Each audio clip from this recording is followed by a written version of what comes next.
All right, here's another episode of Home Improvement, calling this the Fix It Style. Today we are working on the ceiling tiles, acrylic ceiling tiles to be exact, and we are dealing with a backsplash, a ceramic tile backsplash. I wanted to stop by Lowe's just to make sure I get some extra supplies and also to get a towel cutter because I did not have a towel cutter. And I didn't even spend that much money. So that part made me excited, it made me happy. So it wasn't as bad as I thought it was gonna be. And this is a gift that's gonna keep giving. Um, like I say, I wasn't completely sure on what type of material I was dealing with. So I'm glad that I trusted my first mind. My mama always tells me, listen to your first mind, trust your first mind, and stick with that.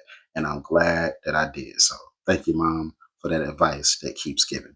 But let's get to it.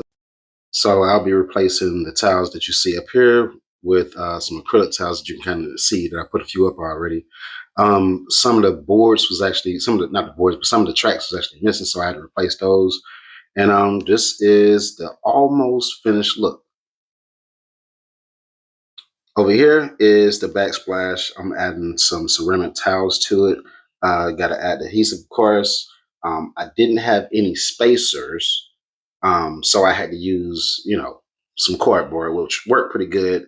That's the grout that I'll be using once I'm actually completely finished as far as putting the actual tiles in place. But this is the look, and we're gonna have it looking real nice.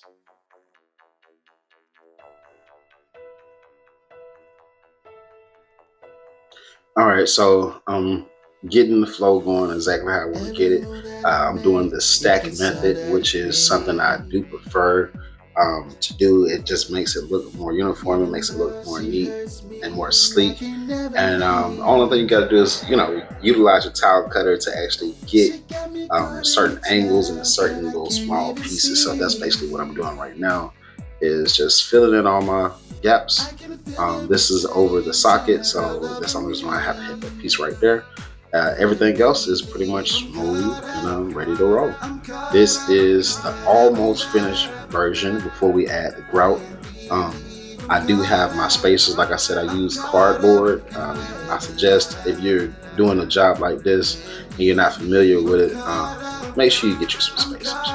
What I'm doing right now is just a pat method, just to make sure everything is locked and sealed. But that adhesive, the adhesive that you actually put on there, it's pretty thick. So as long as you layer it thick and put your lines in there, make sure you put your streak lines on the wall. That way it has something to grip to. And then you actually put your adhesive on the back of the actual tile and you get it laid down.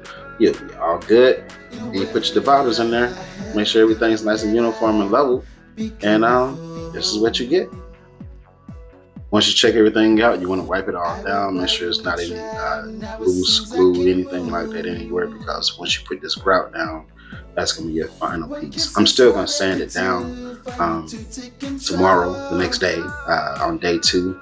But this is pretty much the finished product for day 1. So we're at day 2. I got some help with me, of course. Got the kid with me, learning some stuff. I'm about to sand this down, get this all nice and smooth. Little adhesive that's left, and then after that, we're gonna grout it to get it all nice and filled in.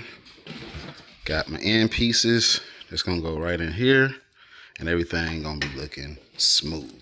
Smooth as butter, baby. All right, so this piece right here, we want to go right here as a finishing piece. And as you see, it's too tall, so we're gonna clip off this part where I marked.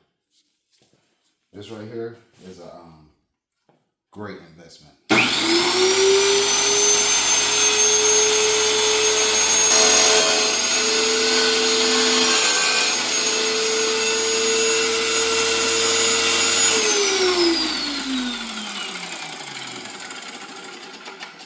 Using a wet saw, I was able to get it nice and trimmed. You see that? Nice and smooth, minus the little chippings. Other than that, that's pretty good if you ask me. When we put this down, you want to always use the actual finished piece, not the piece that's cut. So when we attach this, it's going to go down inside like this. Let me wipe this down.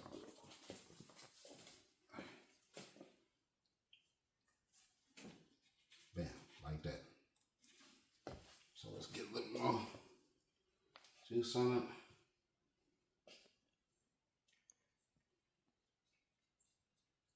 For the people that don't know what I'm doing, when you're applying adhesive and you're doing any kind of tiling, before you do your grout, you want to make sure that you got enough stuff down here to stick to, because it bonds to itself. So you need for it to bond just fine.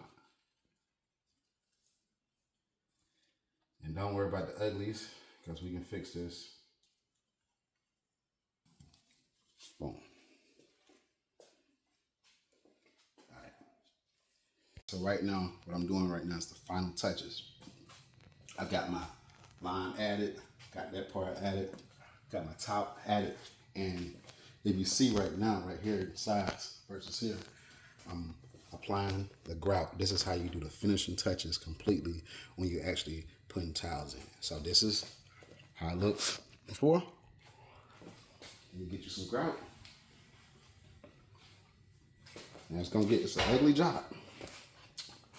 That's why you come up from the bottom, get it in there, get all them holes sealed up. And just keep going until you get everything sealed. Once you get everything sealed, you're pretty much done. It takes a while for this to dry, so make sure you got time. Right now we're doing wall tile as well as the ceiling tile, so we ain't got nothing but time. So on this particular job, I brought my son with me. It was time for him to, learn how to actually see how we actually do these things. But when I tell you, I'm extremely proud of him. The work that he put in, I was impressed. And he did get paid well. I made sure I paid him. And he did a great job. I'm very proud of him. Now we're doing 3 rooms, so we finished the kitchen first because the plumber and guy that's actually doing the cabinet, he's actually coming back and finishing up, and I'll be doing the painting. But pretty much everything else is set and done. I got the ceiling done, and I got the backsplash done. Call me Mr. Fix It. Remember to like, share, and subscribe.